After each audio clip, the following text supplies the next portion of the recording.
नमस्कार विद्यार्थी मित्रों, न्यूज़ यूट्यूब चैनल अंदर आपनु हार्दिक स्वागत है।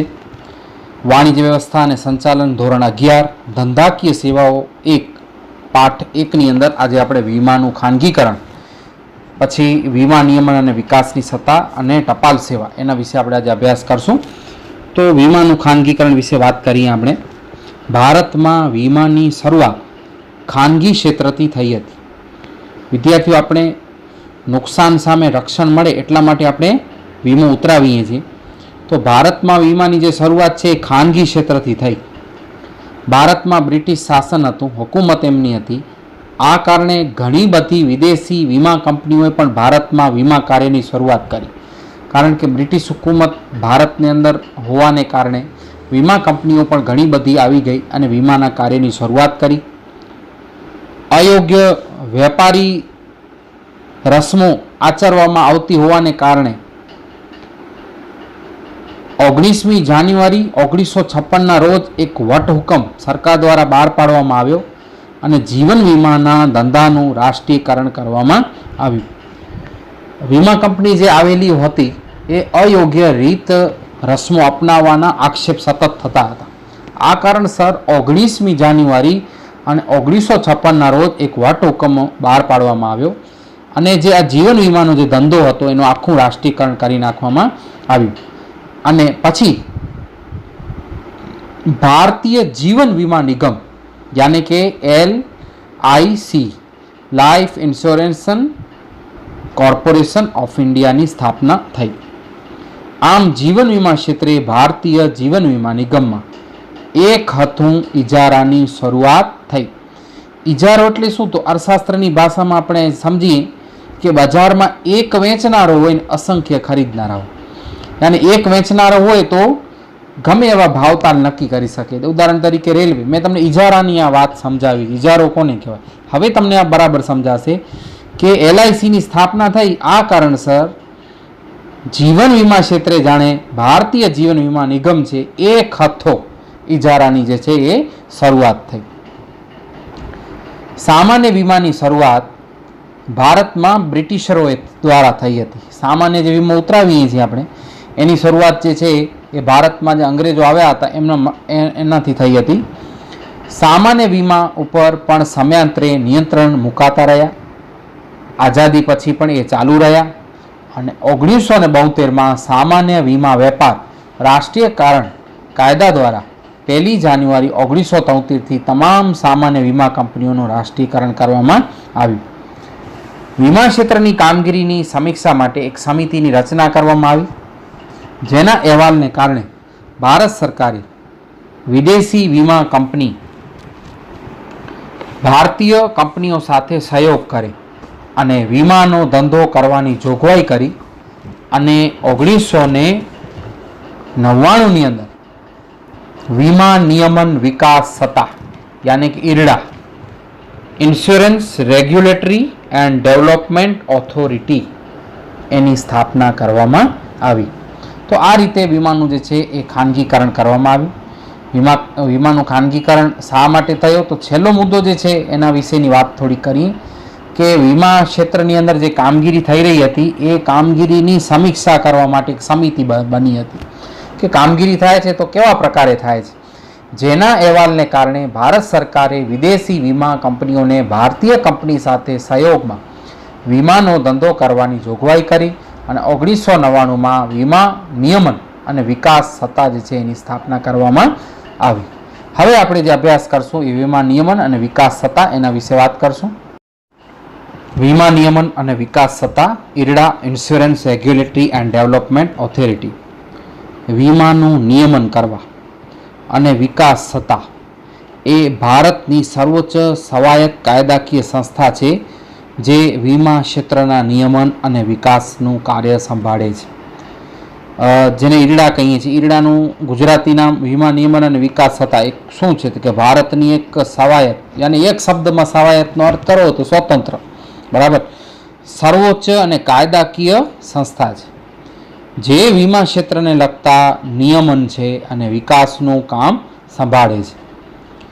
Insurance regulatory and development authority IRDA act 1999 द्वारा ખાનગી વીમા કંપનીઓ માટે વીમા ક્ષેત્રના દ્વાર ખોલવામાં આવ્યા. યાને કે કોઈ પણ વિદેશી વીમા કંપની છે એ ભારતની અંદર ઈરડા કાયદા હેઠળ 1999નો જે આ કાયદો છે એ હેઠળ કોઈ પણ વિદેશી વીમા કંપની ભારતમાં આવી શકે છે. અને આવી ખાનગી વીમા કંપનીમાં વિદેશનું સીધો રોકાણ યાની કે વિદેશનું સીધો મૂડી રોકાણ, જેને અંગ્રેજીમાં FDI કહેવાય, ફોરેન ડાયરેક્ટ ઇન્વેસ્ટમેન્ટ. ફોરેન યાની કે વિદેશી કંપનીઓ ભારતમાં આવી સીધો મૂડી રોકાણ કરી શકે એના માટેની જે મૂડી રોકાણની જે મર્યાદા જે છે 26% સુધીની મંજૂર કરવામાં આવી હતી. જે વર્ષ 2015માં વધારીને કેટલી 49% સુધી કરવામાં આવી. યાની કે 51% હિસ્સો સરકારનો હશે અને 49% જે હિસ્સો છે વિદેશી કંપનીનો હશે. આમ વિદેશી વીમા કંપનીઓ ભારતીય વીમા કંપનીમાં સીધો ડાયરેક્ટ વિદેશવાળી કંપની ડાયરેક્ટ 49% સુધીનો મૂડીરોકાણ કરી શકે છે. તો ઈરડાનું આ મહત્વ હતું કે 99ની અંદર 26% હતું, જે વધારી અને 49% સુધી સીધો વિદેશી મૂડીરોકાણ કરવામાં આવ્યો અને ખાનગી ક્ષેત્ર માટે વીમાના જે દ્વાર છે એ ખોલવામાં આવ્યા હતા. હવે ઈરડાનો મુખ્ય ઉદ્દેશ શું છે? આવું કરવાની શું જરૂરત પડી? તો એક તો વીમા કંપનીઓ ઘણી બધી આવે, યાની કે વીમો ઉતરાવનાર વ્યક્તિ છે એ વીમા ધારકને ઘણી બધી પસંદગી મળે. વીમા કંપનીઓ વચ્ચે તંદુરસ્ત સ્પર્ધા દ્વારા ઓછા પ્રીમિયમે વધુ સારી સેવા મળે. આપણે બાઇક લઈએ છીએ તેનો પ્રીમિયમ દર 12 મહિનાનું ભરીએ છીએ, તો ઘણી બધી વીમા કંપનીઓ હોય તો વીમાનો જે દર છે એ ઓછો રહેશે. કેમ કે તંદુરસ્ત હરીફાઈ થવી જોઈએ, કોઈને નુકસાન થાય એ રીતે નહીં. તો વીમા કંપનીઓ વચ્ચે તંદુરસ્ત સ્પર્ધા દ્વારા ઓછા પ્રીમિયમે વધુ સારી સેવા મળે. ત્રીજો ફાયદો એ થશે અર્થતંત્ર માટે ભંડોળ મેળવવા. વિદ્યાર્થીઓ, વીમાની વિભાવના જેવી છે કે સામાજિક વિભાવના છે, યાની કે નુકસાન છે સમાજ વચ્ચે વહેંચાઈ જાય તો ઘણીવાર અકસ્માત નથી પણ થતા, તો એ અર્થતંત્ર માટે એક ભંડોળ મેળવવા માટે ખૂબ ઉપયોગી નાણું થશે. વીમા કંપનીઓ પોતાના ઉપર સ્વનિયંત્રણ લાવી શકે. અને છેલ્લો મુદ્દો છે ફરિયાદ નિવારણ તંત્રની વ્યવસ્થા કરવી. વગેરે જે છે એ વીમા જે આપણે ઈરડાની સ્થાપના કરવામાં આવી હતી એ એના મુખ્ય ઉદ્દેશો છે. વિદ્યાર્થી મિત્રો, હવે જે આપણે ચર્ચા કરશું એ ટપાલ સેવા વિશે કરશું. તો લિખિત માહિતી સંચારમાં ટપાલ સેવાઓ મહત્વની છે. આપણે કોઈ પત્ર લખીએ છીએ અને ટપાલની મદદથી એક જગ્યાએથી બીજી જગ્યાએ પહોંચાડી શકશું. ટપાલ સેવા દ્વારા માહિતી એક જગ્યાએથી બીજી જગ્યાએ ઝડપથી અને નુકસાન વગર પહોંચાડી જરૂરી છે. આ ધંધામાં ખાનગી ટપાલ સેવા પણ યાની કે કુરિયર આપણે કહીએ છીએ અથવા આંગળીયા દ્વારા પણ આવી સેવા હવે મળી શકે છે. ભારત સરકારના ટપાલ ખાતા દ્વારા પણ આવી સેવાઓ વ્યક્તિને અને ધંધાકીય એકમને મળી શકે છે. વિદ્યાર્થીઓ, ટપાલ સેવા એ જે છે એ માહિતી યાની કે લેટર હોય, પત્ર હોય, પાર્સલ હોઈ શકે, બરાબર. તો માહિતી એક જગ્યાએથી બીજી જગ્યાએ ઝડપથી ભૂલ વગર પહોંચાડવી જરૂરી છે. એના માટે ભારતીય ટપાલ ખાતો વ્યક્તિઓ પેઢીઓને મદદ કરે છે. આ ઉપરાંત ખાનગી સગવડો જે છે, બરાબર ને, જેને કુરિયર સર્વિસ કહીએ છીએ અથવા આંગળીયા કહીએ છીએ, એની મદદથી પણ એક જગ્યાએથી બીજી જગ્યાએ ઝડપથી ક્ષતિરહિત માહિતી પહોંચાડી શકાય છે. 150 કરતાં વધુ વર્ષોથી ભારતીય ટપાલ ખાતું દેશમાં માહિતી સંચારની સેવા પૂરું પાડતું મહત્વનું ખાતું છે. આ ટપાલ ખાતાને 150 વર્ષથી પણ બરાબર વધારે સમય થયું, બરાબર, કે ભારતીય જે ટપાલ ખાતું છે આપણા દેશમાં માહિતી સંચાર, માહિતીની આપલે માટેની સગવડ પૂરું પાડતું એક મહત્વનું ખાતું છે. ટપાલ ખાતો ટપાલ સેવાઓ પણ બીજી પણ કેટલીક સેવાઓ બજાવે છે. મની ઓર્ડર, કોઈ ગામડાનો વ્યક્તિ જે છે કમાવા માટે શહેરમાં આવે છે તો ઘણીવાર જે છે શહેરની અંદર કમાનારો જે વ્યક્તિ છે એ પોતાની આવકનો અમુક હિસ્સો પોતાના ગામમાં રહેતા કુટુંબને મોકલે છે. તો જે મોકલે છે એને કહીશું આપણે મની ઓર્ડર, બરાબર. નાની બચત યોજનાઓ અન્વયે થાપણોનો સ્વીકાર. નાની રકમ લોકો છે બચત 100 રૂપિયા રોજ અથવા તો મંથલી, બરાબર, થાપણ એટલે કે રકમ, બરાબર, એ બધાનો સ્વીકાર કરવા માટે પણ બેંક જેવું ખાતું ખોલશે. લોકો છે પોતાની નાની રકમ જે છે થાપણ 100 રૂપિયા જમા કરી શકે, તો એ પણ કામ કરે છે. ટપાલ જીવન વીમો પણ ઉતારે છે અને ગ્રામીણ જીવન વીમાની પણ સગવડો પૂરી પાડે છે. આ ઉપરાંત તે બીજી ઘણી સેવાઓ જેવી કે મ્યુચ્યુઅલ ફંડ છે, બરાબર, જેની અંદર આપણે રોકાણ કરી આપણે વળતર મળશે. ભારત સરકાર બીજી ઘણી બધી યોજનાઓ માટે એજન્ટની પણ સેવા આપે છે. નિવૃત્તિ પેન્શનની ચૂકવણી જેવા કામ પણ સંભાળે છે.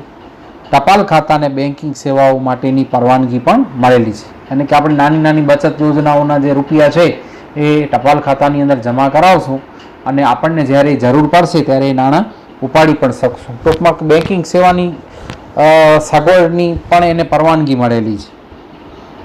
તેથી ટપાલ ખાતું અન્ય બેન્કોની જેમ પોતાની સેવા ગ્રાહકોને આપે છે. ટપાલ ખાતું 150 યાની કે 1.5 લાખ કરતાં પણ વધુ પોસ્ટ ઓફિસ આખા ભારતની અંદર ધરાવે છે અને એમાંની 90% જેટલી પોસ્ટ ઓફિસ છે ગ્રામીણ ક્ષેત્રમાં વિસ્તારોમાં આવેલી છે. વિદ્યાર્થીઓ, આ થયું ટપાલ સેવાઓની પ્રારંભિક બેઝિક માહિતી. હવે કેવા કેવા પ્રકારે જે છે એ જઈ શકે, તો એક સામાન્ય ટપાલ તમે મોકલી શકો છો. જે માહિતી મોકલવાની હોય તે પત્ર કે પરબીડિયાના સ્વરૂપમાં મોકલી શકાય છે. પરબીડિયું એટલે કવરમાં નાખી દો અથવા તો પત્ર સ્વરૂપે જે છે એ પણ મોકલી શકાય છે. બારે જે પોસ્ટ ખાતાની અંદર ડબ્બા મૂકેલા હશે પોસ્ટ માટેના, એની અંદર મૂકી દેશો તો મોકલી શકાય છે. નોંધાયેલી ટપાલ રજિસ્ટર પોસ્ટ, જેને આપણે રજિસ્ટર એડી કહીએ છીએ. વિદ્યાર્થીઓ, જેને તમે પત્ર લખો છો એને જ હાથમાં મળે એવી સગવડવાળી નોંધાયેલી ટપાલ અથવા તો રજિસ્ટર પોસ્ટ કહેવાય. ટપાલ ખાતું નોંધાયેલી ટપાલ એટલે જે રજિસ્ટર પોસ્ટની સેવા આપે છે. આવી નોંધાયેલી ટપાલ જેને મોકલવામાં આવે એને ડિલિવરી કરી આપવામાં આવશે, યાની કે એને ટપાલ મોકલી દેવામાં આવશે. આવી સેવા માટે સામાન્ય ટપાલ કરતાં વધુ કિંમત ચૂકવવી પડે છે. સામાન્ય ટપાલની અંદર તો સામાન્ય એવી ટિકિટ લાગેલી હશે, એની મદદથી પહોંચી જશે. પણ રજિસ્ટર ટપાલ છે એના માટે સામાન્ય ટપાલ કરતાં વધારે થોડી કિંમત ચૂકવવી પડે છે. જો મોકલનારી નોંધાયેલી ટપાલ મોકલેલ વ્યક્તિને મળી છે, એના પુરાવા સ્વરૂપે એની સહી જોઈતી હોય તો તે પણ સ્વીકૃતિ મેળવવા થોડી વધારાની રકમ ચૂકવવી પડે છે. સામેવાળા વ્યક્તિને પત્ર મળી જાય, એની ચોક્કસ ખાતરી થઈ જાય તો એના માટે એક નાની એવી પરચી હશે જેનામાં એ સામેવાળી વ્યક્તિને ટપાલ મળી જાય, એના પુરાવા સ્વરૂપે એમાં સહી કરશે અને એ પત્ર જે છે પાછો આપણને પહોંચી આવશે. એટલે આપણને ચોક્કસ ખાતરી થશે કે સામેવાળા વ્યક્તિને ટપાલ મળી છે. તો એના માટે થોડી વધારે કિંમત છે એ ચૂકવવી પડે છે. ત્યાર પછી છે પાર્સલ સેવાની સગવડ પર ટપાલ ખાતું આપે છે. જે વસ્તુની હેરફેર કાયદા દ્વારા જે પ્રતિબંધિત ન હોય ને એવી બધી જ વસ્તુઓ છે તમે પાર્સલની મદદથી એક જગ્યાએથી બીજી જગ્યાએ મોકલી શકો છો. જરૂરિયાત મુજબ આવા પાર્સલનો વીમો પણ લઈ શકાય છે, કારણ કે માલના વહન સમયે કોઈપણ પ્રકારનું નુકસાન થઈ શકે છે. તો નુકસાન સામે રક્ષણ મળે તો આવા પાર્સલનો આપણે વીમો પણ ઉતરાવી શકીએ છીએ.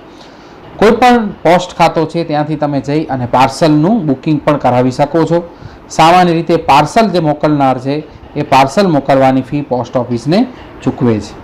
ત્યાર પછી છે વેલ્યુ પેએબલ પોસ્ટ, જેને ટૂંકમાં વીપીપી કહેવાય.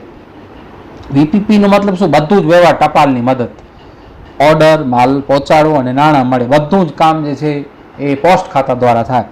તો ઉત્પાદક કે વેપારી ગ્રાહકના ઓર્ડર પ્રમાણે પાર્સલથી ટપાલ ખાતા દ્વારા માલ મોકલાવે છે. જે માટે માલ મળે ત્યારે ગ્રાહક પાર્સલ સેવાની કિંમત તથા માલની કિંમત એ ટપાલ ખાતાને ચૂકવણી કરી અને ખાતાને મોકલી આપે છે. ટપાલ ખાતું મેળવેલ રકમ ઉત્પાદક કે વેપારીને ચૂકવી આપે. મતલબ કે બધું જ વ્યવહાર કોણે કર્યું? ટપાલ ખાતે. માલનો ઓર્ડર પણ, માલ મળ્યું પણ અને માલના રૂપિયા પણ, બધો જ વ્યવહાર છે ટપાલની મદદથી કરવામાં આવશે. પછી આપણે વાત કરશું, એના પછીનો મુદ્દો છે સ્પીડ પોસ્ટ. ટપાલ ખાતું ભારતમાં નક્કી કરેલા સ્થળ માટે ઝડપી ટપાલ પહોંચે અથવા તો ઝડપી પાર્સલ મળે એવી ચોક્કસ સમય મર્યાદામાં ડિલિવરી થશે એની ખાતરી સાથે એ પાર્સલને સ્વીકારે છે. સ્પીડ પોસ્ટ પાર્સલ માટે સામાન્ય ટપાલ પાર્સલ કરતાં વધુ કિંમત ચૂકવવી પડે અને જરૂરિયાત પ્રમાણે છે વીમો પણ લઈ શકાય છે. ત્યાર પછીનો એનો મુદ્દો છે, છેલ્લો મુદ્દો, એક્સપ્રેસ પાર્સલ. એક્સપ્રેસ પાર્સલની સેવા વ્યક્તિને મળી શકે અને કોઈ ધંધાકીય એકમ બંનેને મળી શકે છે. એક્સપ્રેસ પાર્સલ નક્કી કરેલી સમય મર્યાદામાં ખૂબ ઝડપથી પહોંચાડવાની કોશિશ કરવામાં આવે છે. ટપાલ ખાતું આના માટે વધારે પડતું હવાઈ માર્ગ અથવા અન્ય સૌથી કોઈ ઝડપી માર્ગ હોય એના માર્ગે મોકલે છે. સ્પીડ પાર્સલ છે એ એના કરતાં પણ જે છે આની ફી વધારે હશે અને એ ચૂકવવી પડે છે. વિદ્યાર્થીઓ, આપને આ પ્રશ્ન વિશેની સમજૂતી બરાબર સમજાઈ ગઈ હશે. અસ્તુ.